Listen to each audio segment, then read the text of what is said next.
Rasulullah mengabarkan nanti peperangan kaum muslimin dengan Rom, itulah yang disebut dengan malhamah. Puncaknya malhamatul kubra. Orang-orang Yahudi, orang-orang Nasrani menyebut perang Armageddon. Kalau kita menyebut malhamatul kubra, perang akbar di akhir zaman. Rasulullah mengabarkan di mana letak peperangan antara kaum muslimin dan Rom, itu Rasulullah mengabarkan dalam kitab Sahih Muslim bab Al-Fitan wa Ashraf Sa'ah, itu di A'ma au Dabik. A'ma itu satu danau yang luas, Dabik itu satu padang yang luas. Alhamdulillah saya sudah pernah ke sana. Saya berangkat dari Jabal Akrat, provinsi Latakia, ba'dal subuh, nyampe di A'ma au Dabik itu sudah jam 2 siang. Nah, Rasulullah mengabarkan manakala ashabul wayatus sud itu bergerak dari Khurasan ke Elia, Baitul Maqdis, itu tanda puncak kemenangan Islam di akhir zaman. Karena Rasulullah bersabda, qala Rasulullah sallallahu alaihi wasallam bi Baitul Maqdis wa akna bi Baitul Maqdis. Ini hadis sahih rawahu Ahmad. Jadi puncak kemenangan Islam di akhir zaman Allah takdirkan di Baitul Maqdis, Palestina, bukan di Mekah, bukan di Madinah. Bahkan sampai Menteri Pendidikan dan Kebudayaan Pak Nadiem Makarim meluncing roadmap pendidikan nasional 2020 sampai 2035, tidak ada lagi agama. Ini. Sehingga akhirnya pimpinan pusat Muhammadiyah, pimpinan pusat Majelis Ulama Indonesia Pusat bertanya kepada Mendikbud Pak Nadiem Makarim, apakah 15 tahun ke depan generasi Indonesia akan dijadikan generasi ateis komunis? Tidak ada jawaban. Selang berapa saat muncul peraturan pemerintah tentang standar pendidikan nasional. Tidak ada lagi mata pelajaran Pancasila dan mata pelajaran bahasa Indonesia, dihapus.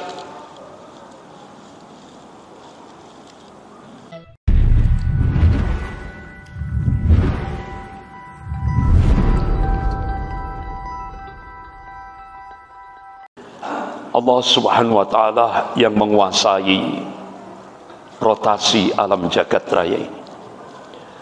Allah subhanahu wa ta'ala yang meninggikan langit tanpa tiang ini, memberikan tanbih dalam surah Al-Imran ayat 140. A'udzubillahi minasyaitonir rajim. Wa tilkal ayyam nudawwiluha bainan nas wal ya'lamallahu alladziina aamanu wa yattaqida minkum syuhada wallahu la yuhibbudz zalimin. Wa tilkal ayyam nudawwiluha bainan nas, dan masa kejayaan dan kehancuran, masa kemenangan dan kekalahan Allah pergilirkan di tengah-tengah manusia itu, supaya dari situ bisa diambil ibrah, pelajaran.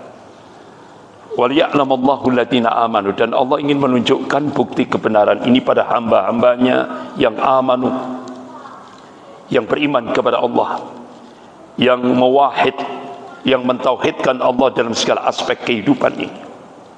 Wa yattaqida minkum syuhada, dan Allah ingin menjadikan sebagian mukmin gugur sebagai syuhada, mati syahid. Wallahu la yuhibbudz zalimin, dan Allah tidak mencintai orang-orang yang zalim. Sebagian mufassir menafsirkan wallahu la yuhibbudz zalimin, itu maknanya Allah tidak mencintai orang mukmin yang tidak mau berjihad di jalan Allah. Allah tidak cintai. Ayat ini Allah memberikan gambaran kepada hamba-hambanya, inilah sunnatut tadawul, pergantian kepemimpinan dunia. Allah pergilirkan kepemimpinan dunia dari golongan kafir, dari golongan mukmin kepada golongan kafir sampai hari ini.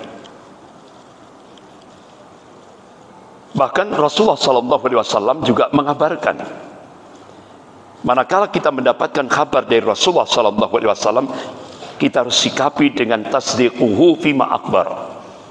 Kita harus membenarkan apa yang dikabarkan oleh Rasulullah SAW. Karena apa? Allah tegaskan dalam surah An-Najm ayat 3 sampai 4. A'udzubillahi minasyaitonir rajim. Wa may yantiqu 'anil hawa in huwa illa wahyun yuha. Jadi apa yang disampaikan oleh Rasulnya itu bukan ahwa, bukan hawa nafsu. Apa yang disampaikan oleh Rasulullah SAW itu wahyu yang diwahyukan oleh Allah kepada Rasulnya. Pasti terjadi, tidak bisa tidak. Dari Hudzaifah bin Yaman radhiyallahu anhu, dia mengabarkan Rasulullah bersabda, qala Rasulullah SAW, takun nubuwah fikum masyaallah an takuna tsumma yarfa'uha idza syaa yarfa'ha. Akan datang kepada kalian masa nubuwah, kenabian. Ini sesuai dengan apa yang dikehendaki oleh Allah Subhanahu wa taala. Kalau kita lihat dalam kitab-kitab sirah nabawiyah, masa kenabian itu kurang lebih sekitar 23 tahun, baik periode Makkiyah maupun periode Madinah. Dan itu sesuai dengan apa yang dikehendaki oleh Allah Subhanahu wa taala. Kemudian Allah angkat jika Allah menghendakinya. Thumma takunu khilafatan 'ala minhajin nubuwah fayakunu masyaallah an takuna tsumma yarfa'uha idza syaa yarfa'ha. Kemudian Allah munculkan periodisasi sejarah yang kedua, yaitu masa Khulafaur Rasyidin. Kita bisa melihat dalam kitab Al-Bidayah wa Nihayah yang ditulis oleh Al-Imam Ibnu Katsir rahimahullah. Bahkan pakar sejarah dunia Islam, yaitu Syekh Profesor Dr. Ali Muhammad As-Salafi. Jadi masa Khulafaur Rasyidin mulai dari Khalifah Abu Bakar As-Siddiq radhiyallahu an, dilanjutkan Khalifah Umar bin Khattab radhiyallahu an, dilanjutkan Khalifah Utsman bin Affan radhiyallahu an, dilanjutkan Khalifah Ali bin Abi Thalib radhiyallahu an, kurang lebih sekitar 30 tahun. Dan itu sesuai dengan apa yang dikehendaki oleh Allah Subhanahu wa taala. Kemudian Allah angkat jika Allah menghendakinya. Thumma takunu mulkan adhan fayakunu masyaallah an takuna thumma yarfa'uha idza syaa yarfa'ha. Kemudian Allah munculkan periodisasi sejarah yang ketiga, mulkan adhan. Syekh Profesor Dr. Ali Muhammad As-Salafi, beliau menulis, itu dimulai pada masa Daulah Muawiyah, dilanjutkan Daulah Abbasiyah, yang puncak Al-Hadrah Islamiyah ada di Baghdad, Irak. Kemudian dilanjutkan Daulah Utsmaniyah yang puncak Al-Hadrah Islamiyah, peradaban Islam, ada di Andalusia. Masya Allah, hampir 800 tahun umat Islam di Andalusia membangun peradabannya. Dan itu jadi barometer dunia. Sementara Eropa miskin, gelap, terbelakang. Dunia Islam benar-benar jadi barometer seluruh dunia. Dibangun hampir 800 tahun. Ini masa-masa keemasan. Dan itu oleh Syekh Profesor Dr. Ali Muhammad As-Salafi itu kurang lebih sekitar 13 abad. 1300 tahun. Jadi Rasulullah SAW mengabarkan golongan mukmin ini pernah memimpin dunia ini sepanjang 1353 tahun. Masya Allah, terpanjang ini. Kemudian Allah angkat jika Allah menghendakinya. Thumma takunu mulkan jabriyah fayakunu masya Allah an takuna thumma yarfa'uha idza syaa yarfa'ha. Kemudian Allah munculkan periodisasi sejarah yang keempat, di mana kita hidup sekarang ini. Ini yang dikabarkan oleh Rasulullah, mulkan jabriyah. Skopnya tidak nasional, tapi skopnya global. Seluruh dunia, Rasulullah mengabarkan dalam kitab Sahih Muslim bab Al-Fitan wa Ashartus Sa'ah, Rasulullah mengabarkan seluruh dunia dipenuhi dengan penguasa-penguasa diktator. Penguasa yang memaksakan kehendak bagi rakyatnya, penguasa yang menyengsarakan rakyatnya. Ini fase periodisasi yang cukup berat yang dialami oleh umat Rasulullah seluruh dunia, termasuk Indonesia. Kenapa? Karena periodisasi sejarah yang keempat ini dipenuhi dengan fitnah-fitnah akhir zaman. Bahkan ketika Rasulullah duduk bersama sahabatnya Abdullah bin Umar radhiyallahu anhu, kalian nanti akan menyaksikan fitnatul ahlas. Ya Rasulullah, apa yang dimaksud fitnatul ahlas? Qala hiya harabun wa harbun. Kalian nanti akan menyaksikan peperangan-peperangan dan pelarian atau pengungsian. Dan ini sudah terjadi, kita saksikan di kawasan Timur Tengah. Bahkan terus berlanjut, Afghanistan, Irak, Suriah, terus berlanjut sampai sekarang. Sekarang peperangan berlanjut antara Romawi Barat dan Romawi Timur. Romawi Barat diwakili oleh Ukraina, Romawi Timur diwakili oleh Rusia. Bahkan dalam kitab Sahih Muslim bab Al-Fitan wa Asratus Sa'ah, Rasulullah mengabarkan secara rinci marhalah, tahapan-tahapan peperangan yang akan terjadi menjelang yaumil qiyamah. Qala Rasulullah sallallahu alaihi wasallam, "Takzuna jaziratul Arab fayaqtahu Allah. Thumma Farisa fayaqtahu Allah. Thumma takzunatul Rum fayaqtahu Allah. Thumma takzuna Dajjal fayaqtahu Allah." Ini hadis sahih rawahu Muslim. Jadi kalian akan menaklukkan jaziratul Arab.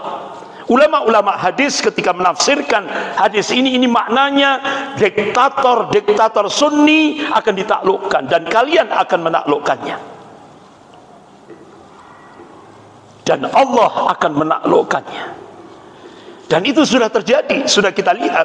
Mulai dari Tunisia ada Ben Ali, tumbang. Bergeser ke Libya ada Muammar Gaddafi, tumbang. Bergeser ke Mesir Husni Mubarak, tumbang. Bergeser ke Yaman Ali Abdullah Saleh Ali, tumbang. Dan itu terus berlanjut. Thumma Farisa fayaqtahu Allah. Kemudian kalian akan menaklukkan Persia dan Allah akan menaklukkannya. Ulama-ulama hadis menafsirkan diktator Syiah Rafidhah akan ditaklukkan dan Allah akan menaklukkannya. Thumma takzunatur Rum, kemudian kalian akan menaklukkan Rom dan Allah akan menaklukkannya. Bahkan dalam kitab Sahih Muslim bab Al-Fitan wa Asratus Sa'ah, Rasulullah secara rinci sekali apa yang akan terjadi peperangan antara kaum muslimin dan Rom disampaikan, dikabarkan oleh Rasulullah secara rinci, tidak ada yang tersisa. Padahal ini belum terjadi. Rasulullah mengabarkan nanti peperangan kaum muslimin dengan Rom, itulah yang disebut dengan malhamah. Puncaknya Malhamatul Kubra. Orang-orang Yahudi, orang-orang Nasrani menyebut perang Armageddon. Kalau kita menyebut Malhamatul Kubra, perang akbar di akhir zaman. Rasulullah mengabarkan di mana letak peperangan antara kaum muslimin dan Rom, itu Rasulullah mengabarkan dalam kitab Sahih Muslim bab Al-Fitan wa Asratus Sa'ah, itu di A'ma au Dabik. A'ma itu satu danau yang luas, Dabik itu satu padang yang luas. Alhamdulillah saya sudah pernah ke sana. Saya berangkat dari Jabal Akrat, provinsi Latakia ba'dal subuh, nyampe di A'ma au Dabik itu sudah jam 2 siang. Itu kalau kita buka Google Map, itu letaknya hampir berhimpitan dengan Istanbul, Turki. Itu di kawasan Halab, Aleppo, Suriah. Di sanalah akan terjadi peperangan antara kaum muslimin dan Rom. Tapi sebelum terjadi, Rasulullah mengabarkan diawali dengan perdamaian antara kaum muslimin dan Rom. Tanda-tandanya apa sudah terjadi? Sudah. Sekarang Romawi Barat dengan Romawi Timur sedang berperang. Siapa nanti yang akan jadi pemenangnya? Kaum muslimin akan berdamai dengan Rom, baru nanti terjadi malhamah. Rasulullah mengabarkan pada saat malhamah peperangan antara kaum muslimin dan Rom, sepertiga pasukan Islam akan lari dari peperangan itu dan Allah tidak mengampuni dosa-dosanya. Sepertiga pasukan Islam akan gugur sebagai syuhada. Sepertiga pasukan Islam akan diberikan kemenangan dari sisi Allah. Dari peperangan antara kaum muslimin dan Rom dimenangkan oleh kaum muslimin. Dan itu sebuah kepastian langsung dari Allah Subhanahu wa taala. Tsumma tazuna dajjal. Kemudian kalian akan menaklukkan Al-Dajjal, Al-Masih Dajjal. Di mana Allah munculkan Dajjal? Dalam kitab Sahih Muslim Rasulullah mengabarkan, yaitu di Asbahan. Di belakangnya, nanti di belakang Al-Masih Dajjal itu ada 70.000 orang Yahudi memakai at-tayalisah, jubah kebanggaan. Itu kalau kita buka Google Map, Asbahan itu kota Isfahan, Iran. Jadi nanti Dajjal itu Allah munculkan di kota Isfahan, Iran. Nah, pertanyaannya,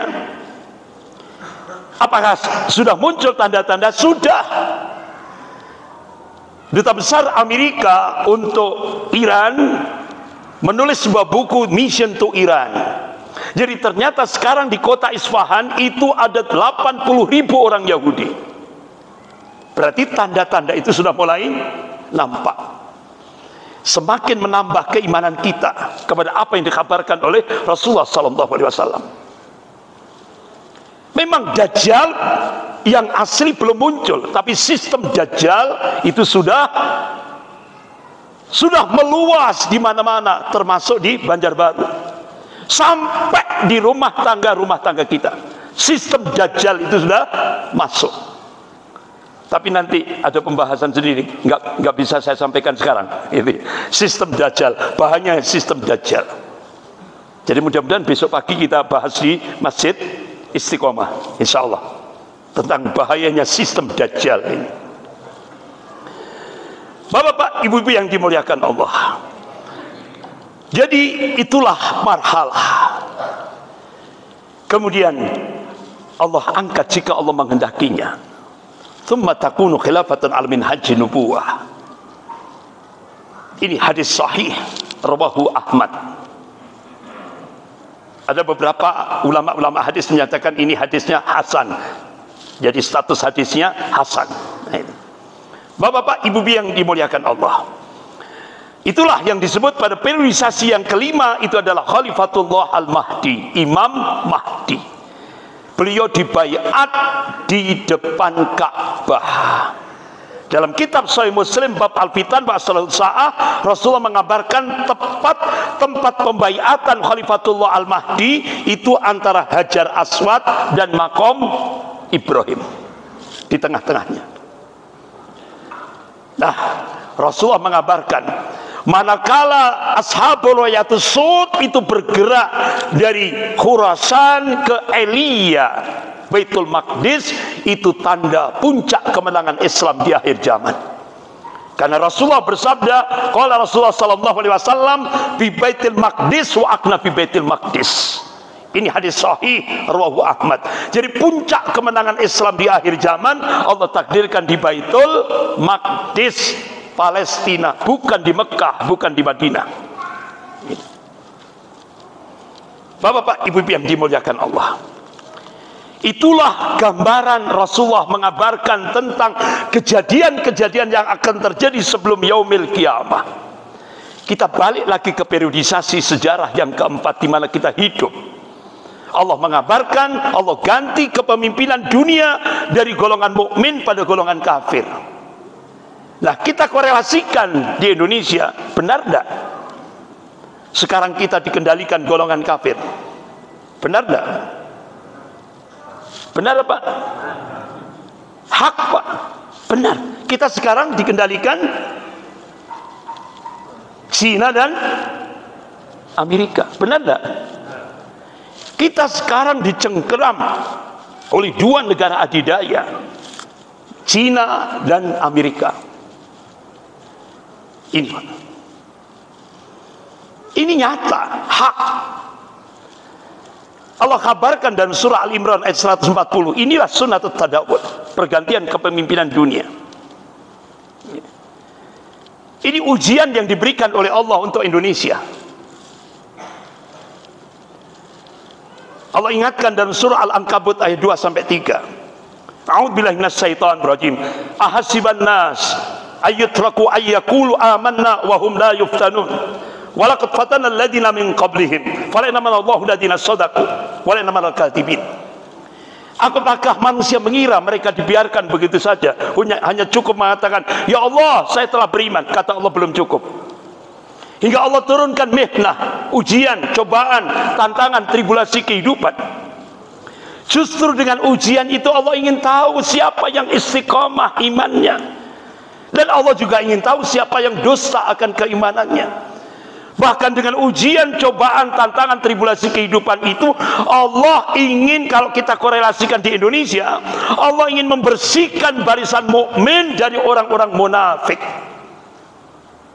Kira-kira nyata enggak di Indonesia? Nyata. Jadi sekarang yang mukmin sudah jelas, yang munafik sudah jelas, apalagi yang kafir. Terang benderang. Inilah tujuan Allah memberikan ujian mihnah. Bapak-bapak, ibu-ibu yang dimuliakan Allah, Cina punya ambisi besar dengan proyek One Belt One Road.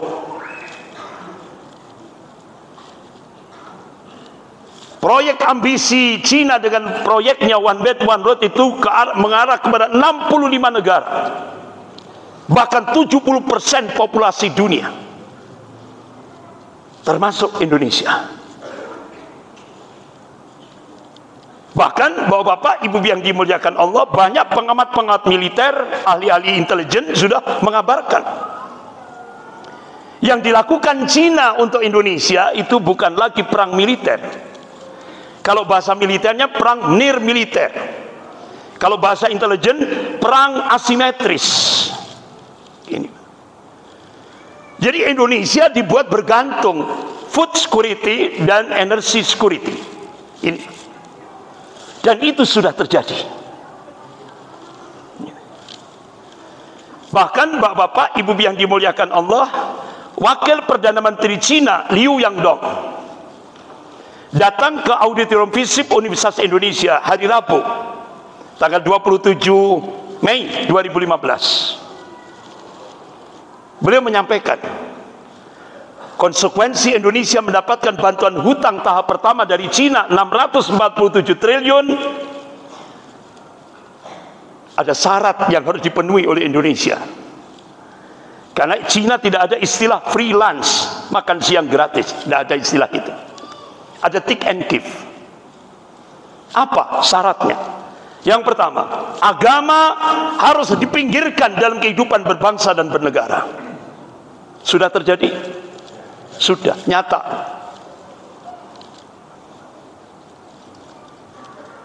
Bahkan sampai Menteri Pendidikan dan Kebudayaan Pak Nadiem Makarim meluncing roadmap pendidikan nasional 2020 sampai 2035. Tidak ada lagi agama. Ini. Sehingga akhirnya pimpinan pusat Muhammadiyah, pimpinan pusat Majelis Ulama Indonesia Pusat bertanya kepada Mendikbud Pak Nadiem Makarim, apakah 15 tahun ke depan generasi Indonesia akan dijadikan generasi ateis komunis? Tidak ada jawaban. Selang berapa saat muncul peraturan pemerintah tentang standar pendidikan nasional. Tidak ada lagi mata pelajaran Pancasila dan mata pelajaran bahasa Indonesia, dihapus. Selang berapa saat lagi muncul Permendikbud. Apa isinya? Mahasiswa-mahasiswi boleh melakukan free sex tanpa ikatan pernikahan. Syaratnya suka sama suka. Ini resmi negara. Kenapa itu bisa terjadi? Karena Indonesia berubah kiblat ke Cina. Bahkan akhirnya muncul sebuah nota diplomatik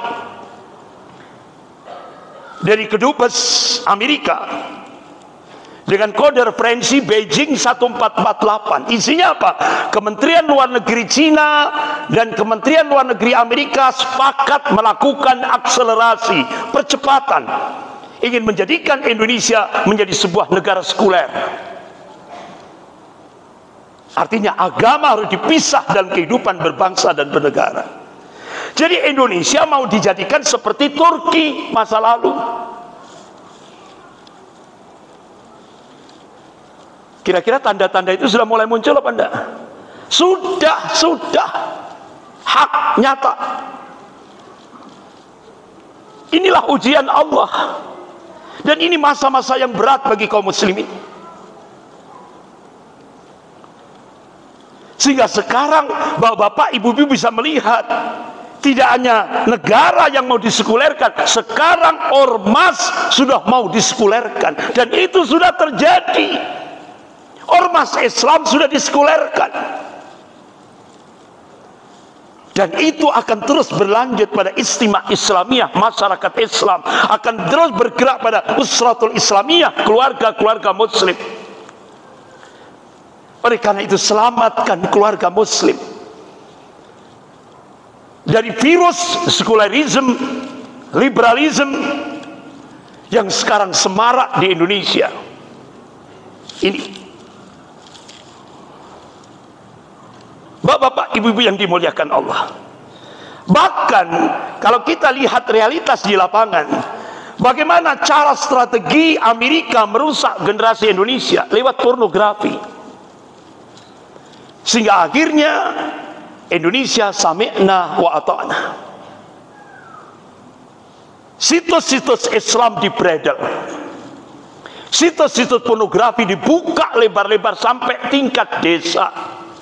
Akhirnya Menkominfo Pak Rudiantara sampai curhat di depan kaum muslimin. Saya muslim, saya takmir masjid, saya Menkominfo.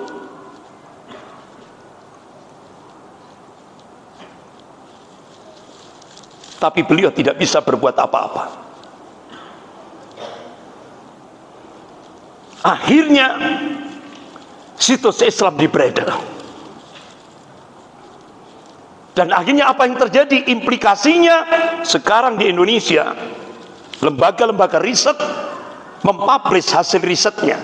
Sekarang dampak daripada pornografi yang itu per hari ada 888 situs pornografi terus bergerak tanpa sensor. Bahkan sampai kita baca Al-Quran dengan HP kita, itu di bawah ada running text. Kalau kita klik itu pornografi isinya. Sampai seperti itu. Untuk merusak moral. Sehingga akhirnya sekarang di Indonesia anak SD memperkosa anak TK, anak SMP melahirkan di sekolahannya, anak SMA melahirkan di sekolahannya.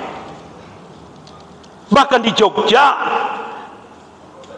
ada satu riset dari 16 perguruan tinggi negeri dan swasta di Jogja, 1.600 responden mahasiswi diberikan kuesioner. Hasilnya apa? 97% semuanya mengaku tidak perawan lagi. Dan itu dilakukan di kos-kosan mahasiswa. Jadi yang mahasiswinya mendatangi kos-kosan mahasiswa. Ini dampak pornografi, dirusak generasi kita. Sementara Cina merusak generasi Indonesia, dropping 600 ton narkoba. Sehingga sekarang pengguna narkoba sampai anak-anak TK di Indonesia dijejali narkoba jenis permen. Bahkan Dr. Aisyah Dahlan menemukan lagi sekarang ada narkoba jenis perangko. Banyak korban berjatuhan di Indonesia. Kenapa? Kakak membunuh adiknya dengan pisau dapur. Karena apa? Halusinasi. Karena ketika narkoba jenis perangko itu diletakkan di lidahnya, dia akan halusinasi. Sudah banyak korban. Kakak membunuh adiknya dengan pisau dapur karena halusinasi. Ini kita dirusak oleh dua negara adidaya ini. Kalau pada masa Rasulullah ada Persia dan Romawi, sekarang kita ada Cina dan Amerika. Bapak-bapak, ibu-ibu yang dimuliakan Allah. Bahkan di Indonesia mungkin kita bertanya-tanya, kenapa teroris dipelihara? Seperti separatis OPM. Kan itu sudah nyaca teroris.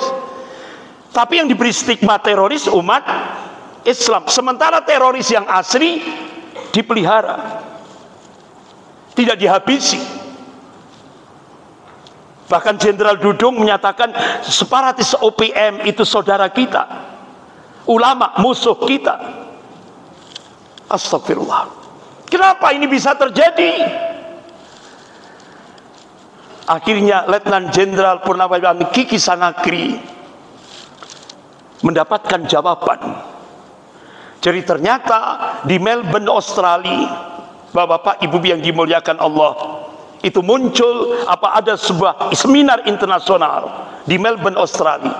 Ternyata kenapa Indonesia tidak bisa melakukan serangan terhadap separatis OPM? Bahkan kita baru terbelalak ketika dokumen itu muncul di majalah Al-Mustama Kuwait. Jadi separatis OPM, separatis RMS itu ternyata benar-benar itu sebuah gerakan yang sangat luar biasa. Bahkan itu dipelihara oleh Rand Corporation. Ternyata Rand Corporation itu lembaga think tank terbesar milik Amerika, dan Indonesia akan dipecah menjadi 5 negara. Dan yang berhasil pertama adalah Timur dengan strategi yaitu referendum. Ternyata kenapa diteroris, dipelihara? Karena ternyata tiket RI1 itu harus menyerahkan proposal referendum Papua. Kalau Indonesia melakukan serangan militer, otomatis apa yang pernah terjadi di Timur Timur akan terjadi di Papua. Oleh karena itu Indonesia dengan strategi bertahan. Itu jawabannya. Ya. Bapak-bapak, Ibu yang dimuliakan Allah. Makanya beda perlakuan di Poso dan di Papua. Kalau di Poso langsung dihabisi. Di sana ada Santoso. Ternyata di lapangan Santoso jadi pahlawan umat Islam di Poso, ya kan? Jadi ternyata yang terjadi di lapangan beda. Sementara di Papua Densus 88, kalau di Poso Densus 88 diturunkan, kalau di Papua Densus 88 ditiarapkan. Ya. Makanya kenapa? Kalau siapa yang akan menaikkan status dari kriminal, kelompok kriminal bersenjata KKB menjadi teroris, itu musuhnya adalah Komnas HAM Indonesia. Bapak-bapak, Ibu yang dimuliakan Allah. Bagaimana Cina melakukan kerusakan, fasad di Indonesia, merusak generasinya yang tadi sudah saya sampaikan. Kemudian mengeruk sumber daya alamnya.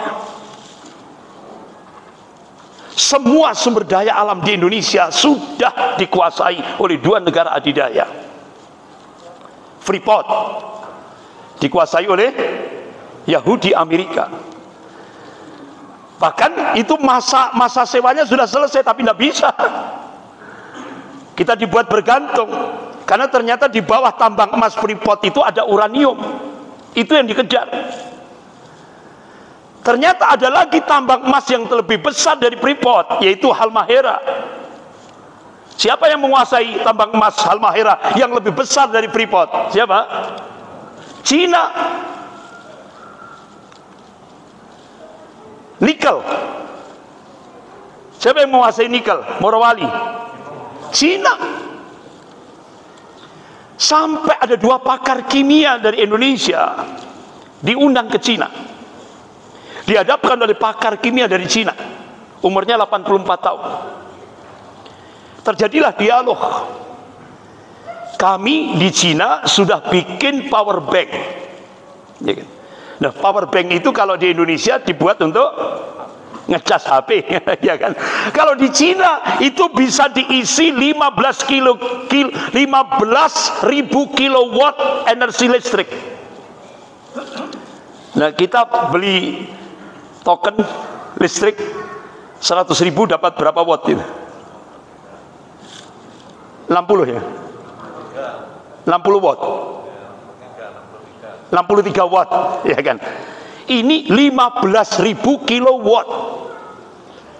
Itu kalau dijual di pasaran itu kurang lebih tidak sampai 4 jutaan kalau tidak salah. Jadi kira-kira kalau dipasarkan di Indonesia yang gulung tikar mana itu, Pak? PLN. Nah, dari dialog ini tadi langsung pakar kimia dari Cina ini ngomong, itu gabungan dari nikel lateral dan litium. Itu bahan baku hanya ada di Indonesia. Akhirnya 2 pakar kimia dari Indonesia ini terbelalak, kaget. Ternyata bahan bakunya seluruh dunia yang terbaik itu ada di Indonesia, di Morowali, Sulawesi Tengah. Dan ternyata tambang nikel itu siapa pemiliknya sekarang? Cina. Ketika Elon Musk, pengusaha ya konglomerat Amerika, ya perusahaan Tesla, beli nikel, itu kemana belinya? Cina. Jadi ternyata barangnya milik Indonesia, 90% hasil tambang nikel itu ditarik di Cina. Indonesia hanya dapat 10%. Inilah menguasai sumber daya alam.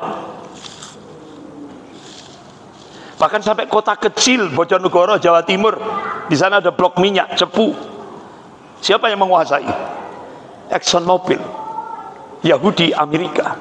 Jadi semua sumber daya alam Indonesia. Indonesia ini kaya raya sumber daya alamnya, tapi semua yang menguasai 2 negara adidaya ini. Newmont, dulu Amerika kan, sekarang Cina di NTB. Kemudian kuasai aparatnya sudah, baik eksekutif, yudikatif maupun legislatif, semuanya sudah. Bahkan saya tabayun, ya, karena kita diperintah oleh Allah fatabayyanu, kita diperintah untuk tabayun, cross check. Alhamdulillah saya diterima Komisi 7 DPR RI, Pak Ridwan Hisam. Pak, gimana kondisinya? Ustadz, ini sekarang kondisi parlemen itu ada 4D. Datang, duduk, diam, duit. Astagfirullah. Sudah dikuasai. Medianya sudah, media mainstream seluruh Indonesia hampir 90% sudah dikuasai oleh Taipan Cina. 9 naga. Sudah. Ya, Bapak Ibu yang dimuliakan Allah, ini sumber daya alam. Contoh di Bontang. Saya kemarin diundang khutbah Idul Fitri di LNG Bontang. Ya Allah, saya lihat dari pesawat itu, ya Allah, kerusakan itu luar biasa, Pak. Kemudian pulangnya saya dinaikkan darat, itu lebih lihat kerusakan itu luar biasa. Itu rutin 3.500 triliun dari Bontang. Loh, terus kemana itu, Pak? Fulusnya kemana? Itu Pak Abraham Samad, mantan ketua KPK, kalau benar-benar itu konsisten sesuai dengan konstitusi negara, Undang-Undang Dasar 1945 pasal 33, itu benar-benar dijalankan, hutang Indonesia ke Cina 7.443 triliun itu lunas. Dan nanti pemerintah akan memberikan santunan pada keluarga-keluarga se-Indonesia, kepala keluarga 20 juta per bulan. Itu baru Bontang. Belum nikel, belum emas, belum minyak.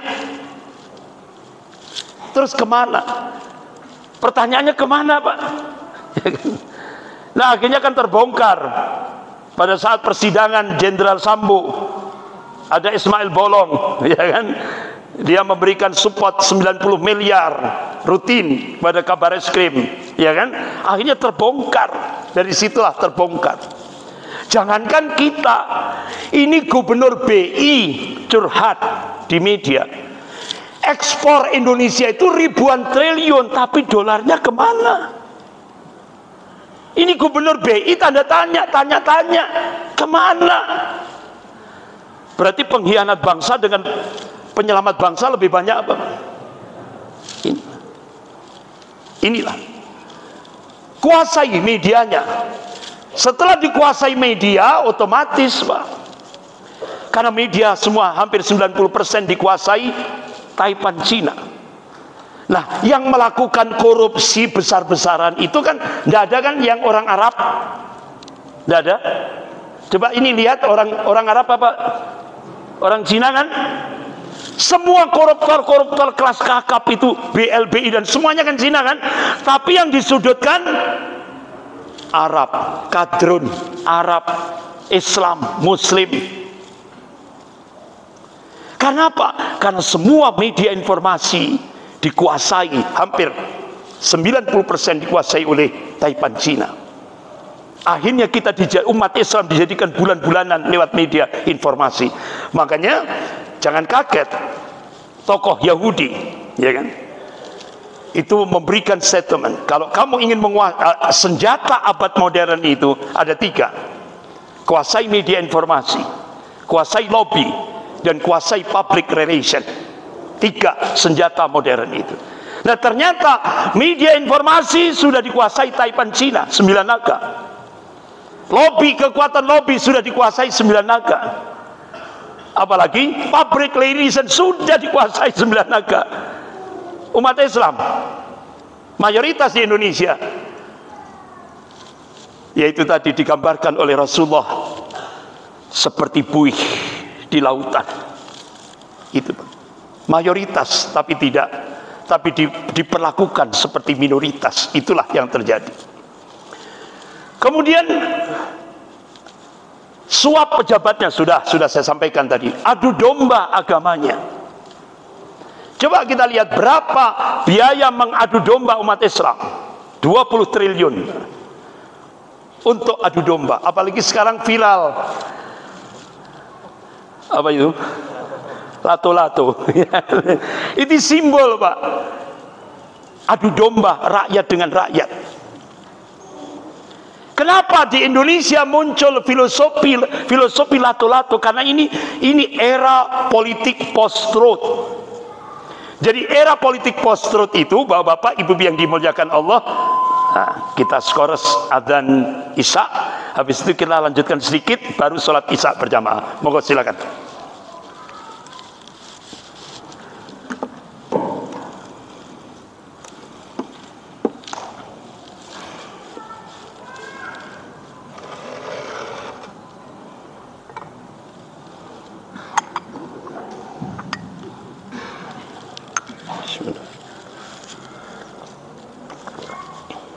Allahu Akbar,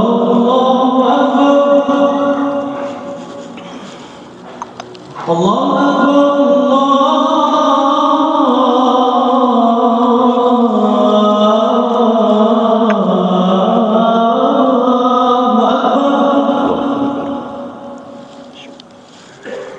Asyhadu an la ilaha illallah.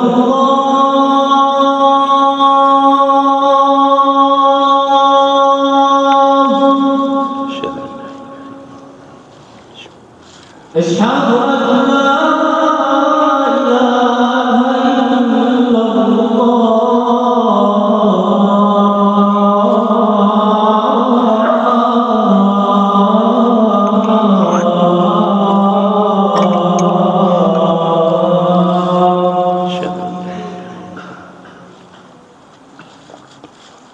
Asyhadu anna Muhammadan Rasulullah.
Bapak-bapak, ibu-ibu yang dimuliakan Allah, saya lanjutkan sedikit.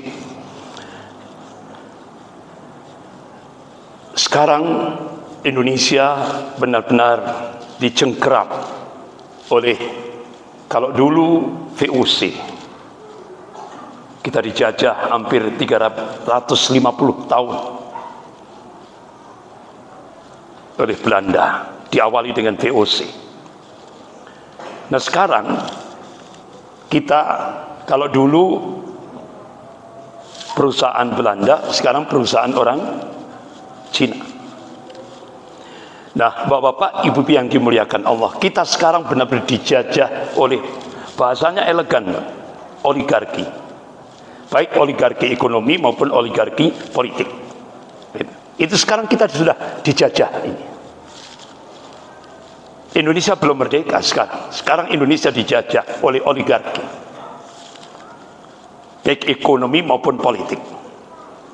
Nah, bapak-bapak, ibu yang dimuliakan Allah, apalagi kita cukup ya istilah terbelalak ketika Cina tahun 1986 menyelenggarakan Kongres Partai Komunis Cina di Beijing.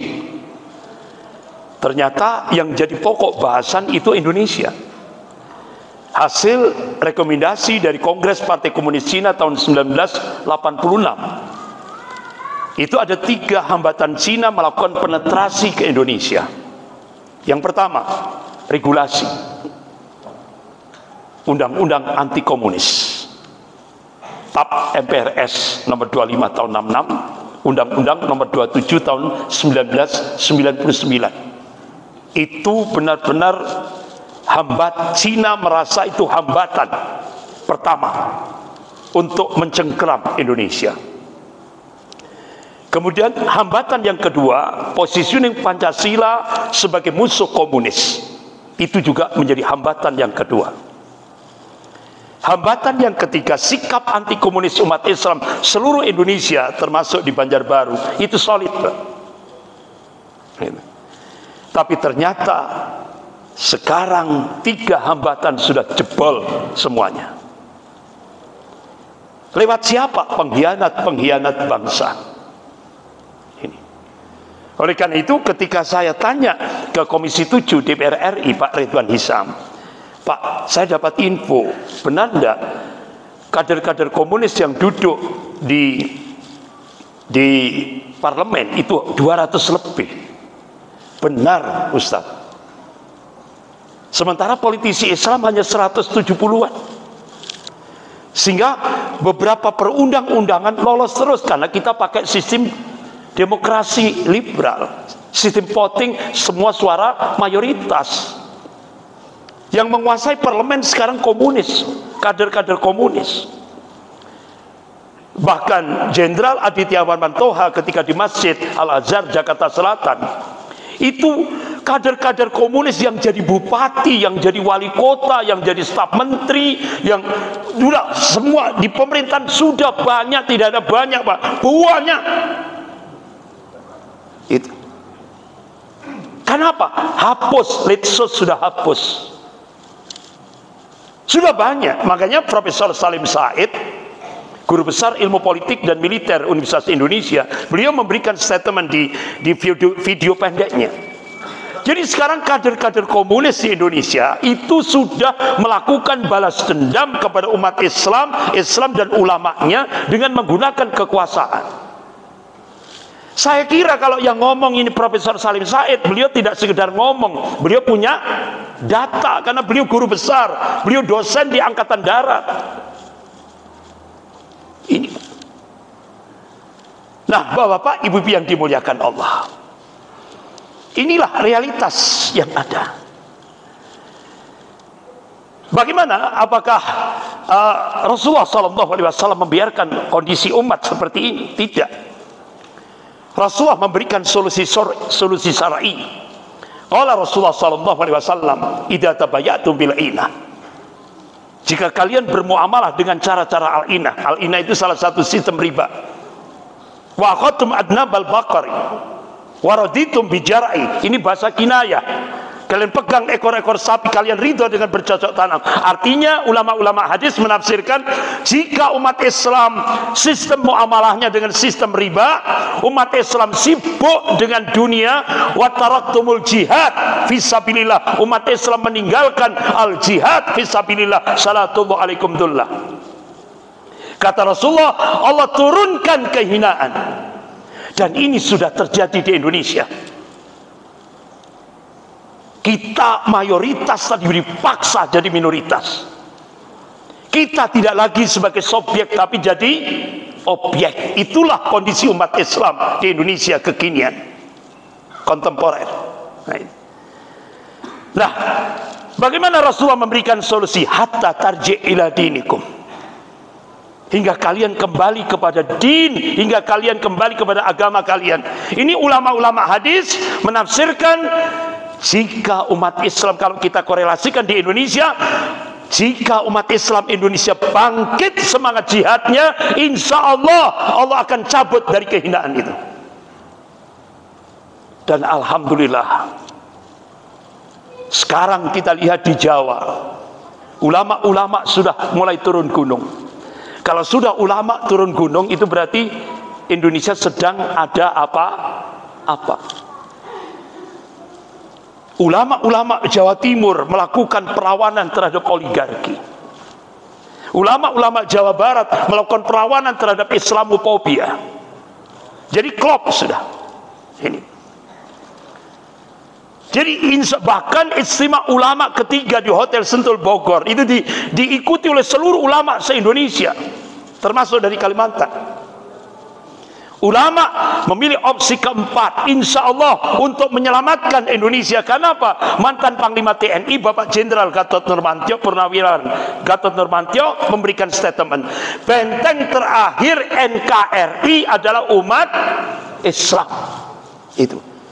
Kenapa Pak kok bukan TNI? TNI sudah di-cut dengan Undang-Undang Nomor 34 tahun 2004. TNI sudah tidak boleh masuk wilayah Sospol. TNI sudah dikunci. Ini, sehingga benteng terakhir penyelamatan NKRI adalah umat Islam. Nah, ini. Makanya ulama sudah memilih opsi keempat untuk menyelamatkan negara kesatuan Republik Indonesia. Insya Allah ulama akan mengangkat seorang panglima dengan jargon iskariman au mutsyahidan. Insya Allah. Ya. Karena benteng terakhir NKRI ini adalah umat Islam. Nah, kira-kira di sini siap enggak menghadapi itu? Takbir, Allahu Akbar.